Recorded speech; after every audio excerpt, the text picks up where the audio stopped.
So subscriber ஒருத்தர் comment பண்ணியிருந்தார், இந்த மாதிரி ப்ரோ நான் போயிட்டு படிக்கிறேன், எம்டிஎஸ்க்கு இப்போ தான் morning 1 hour and evening 1.5 hours, கொஞ்சம் சொல்லுங்கள், அட்டெம்ப்ட் ஜாப் வாங்கணும் ப்ரோ, ஹெல்ப் பண்ணுங்கள் ப்ரோ.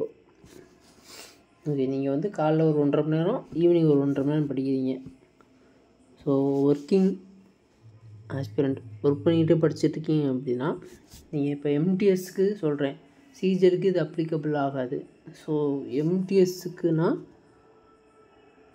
நீங்கள் வந்து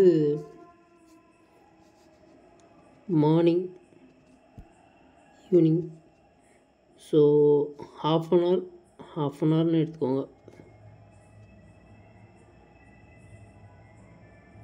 அந்த 1.5 hours half an hourன்னு பிரிச்சுக்கோங்க. இதில் வந்து இங்கிலீஷோட ஒக்காபுலரிஸ் படிக்கலாம். பிளாக் புக் ஒன்று வாங்கினா நல்லது. ஸோ ரொம்ப நேரம் பிடிஎஃப் இருக்கும், பிடிஎஃப் வச்சு படிக்க முடிஞ்சால் படிங்க. இங்கிலீஷோட ஒக்காபுலரி ஒரு half an hour படிக்கலாம். இங்கிலீஷில் உங்களுக்கு கான்செப்ட் வந்து கிராமர் கான்செப்ட்லாம் தெரியலன்னா அது ஒரு half an hour கிராமருக்கு ஸ்பெண்ட் பண்ணலாம். இன்னொரு half an hour வந்து ஜிகேயில் ஏதாச்சும் ஒரு டாபிக், ஸ்டாட்டிக் ஜிகே அப்படி இல்லாட்டி சப்ஜெக்ட், இல்லாட்டி ஒரு half an hour current affair, paper reading, இது எதுனாச்சும் இன்க்ளூட் பண்ணிக்கோங்க. நான் half an hourன்றது ஒரு அப்ராக்சிமேட்டாக சொல்கிறேன். உங்களால் எவ்வளோ டைம் ஸ்பெண்ட் பண்ண முடியும் அப்படின்றத நீங்கள் ஸ்கெடியூல் பண்ணிக்கோங்க. ஸோ ஒரே சப்ஜெக்டை படித்தா போர் அடிச்சிடும், அதனால தான் நான் எல்லா சப்ஜெக்டையும் கலந்து கொடுக்குறேன். ஸோ இங்கிலீஷில் வந்து ஒக்காபுலரி, கிராமர், ரீடிங்கை கூட சேர்த்துக்கலாம். இதை நீங்கள் வந்து எப்படியும் காலையில் இருந்துச்சோன்னு பேப்பர் படிப்பீங்களே, ஒரு ஹிந்து பேப்பரை வாங்கி ரீட் பண்ண ஆரம்பிச்சிங்கன்னா ஒக்காபுலரி டெவலப் ஆகும், கிராமர் டெவலப் ஆகும். ஸோ ஒரு 1/4 மணி நேரம் சின்னதாக ரீடிங் முடிச்சுட்டு ஒக்காபுலரி, ஒரு synonyms, antonyms, one word substitution, idioms, இதில் வந்து ஏதாச்சும் ஒரு 2 சூஸ் பண்ணிக்கோங்க. இன்றைக்கி ஒன் வேர்ட் சப்ஸ்டியூஷன், இடியம்ஸில் 25. அடுத்த நாள் வந்து சினானிம்ஸ், ஆண்டனிம்ஸில் 25. அடுத்த நாள் வந்து ஆல்ரெடி படித்ததை ரிவைஸ் பண்ணிக்கோங்க. டெய்லி படிக்கிறத அடுத்த நாள் ரிவைஸ் பண்ணிக்கோங்க.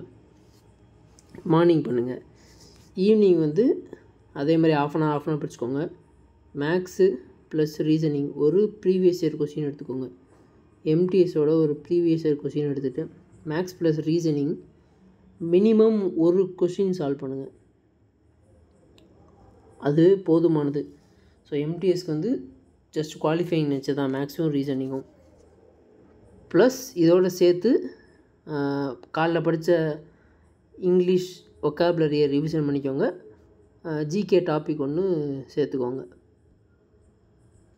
ஸோ ஜிகேக்கும் இங்கிலீஷ்க்கும் எவ்வளோ கான்சன்ட்ரேட் பண்ணி படிக்க முடியுமோ அவ்வளோ கான்சன்ட்ரேட் பண்ணி படிங்க. மேக்ஸ் ப்ளஸ் ரீசனிங் ஆல்ரெடி நீங்கள் எக்ஸாம் எழுதியிருக்கீங்க, உங்களுக்கு எக்ஸ்பீரியன்ஸ் இருந்துச்சுன்னா தேவையே இல்லை, நீங்கள் படிக்க ரொம்ப சிம்பிளாக இருக்கும். ஜஸ்ட்டு பாஸ் பண்ணால் போதும். மேக்ஸ் சுத்தமாக தெரியாது, ரீசனிங் சுத்தமாக தெரியாதுன்னா அந்த ப்ரீவியஸ் இயர் கொஸ்டின் எடுத்து சால்வ் பண்ணுங்கள். அப்படியாட்டி ஆல்ரெடி யூடியூப்பில் வந்து சால்வ் பண்ண வீடியோஸ் இருக்கும், அந்த வீடியோஸு ஒரு வீடியோ எடுத்து பாருங்கள். மேக்ஸ் ஒரு வீடியோ, ரீசனிங் ஒரு வீடியோ, அப்படி எடுத்து கூட பாருங்கள். So maths reasoning previous year கொஸ்டினே போதுமானது. இதோடு சேர்த்து இங்கிலீஷில் ஒரு ப்ரீவியஸ் இயர் கொஸ்டின், மேக்ஸுக்கு பார்க்குற மாதிரி இங்கிலீஷோட ஒரு ப்ரீவியஸ் இயர் கொஸ்டின், மினிமம் ஒரு கொஸ்டின், ஒரு ஷிஃப்ட்டோட கொஸ்டின் எடுத்து பாருங்கள். 25 கொஸ்டின் இருக்கும். 25 கொஸ்டின் நீங்கள் பார்க்குறதுக்கு மேக்ஸிமம் போனால் 1/4 மணி நேரம் 20 நிமிஷம் தான் ஆகும்.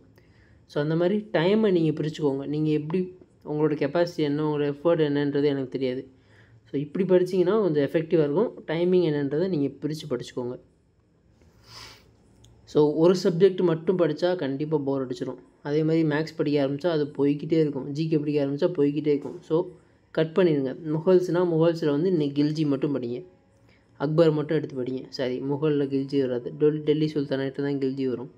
முகல்னால் அக்பர், பாபர், ஷாஜகான், அப்படி ரொம்ப ஸ்ட்ரெஸ் எடுத்துக்காமல் படிங்க. படித்ததை ரிவிஷன் பண்ணுங்கள், அதுதான் ரொம்ப முக்கியம். ஜிகே படிக்கிறீங்கன்னா, இங்கிலீஷ் படிக்கிறீங்க, ஒக்காபுலரி படிக்கிறீங்கன்னா ரிவிஷன் பண்ணுங்கள். அதை ஒரு நோட்டு போட்டு கூட எழுதுங்க. உங்களுக்கு உங்கள் நோட்ஸ் உங்கள் செல்ஃப் பர்பஸ்க்காக தான், ரிவிஷன் பர்பஸ்க்காக தான். ஓகே, இது ஓரளவுக்கு எஃபெக்டிவாக இருக்கும்னு நம்புகிறேன். அதை நீங்கள் எஃபெக்டிவாக எவ்வளோ யூஸ் பண்ணுறீங்களோ அந்த அளவுக்கு உங்களுக்கு நல்லது. ஃபஸ்ட் டைம் ஜாப் வாங்குறது உங்களோட எஃபர்ட், உங்களோட பியூர் எஃபர்ட் தான். ஸோ வெறி கொண்டு படிங்க. இந்த மாதிரி எல்லோரும் வெறி எடுத்து படித்தா நல்லாயிருக்கும். தேங்க்யூ.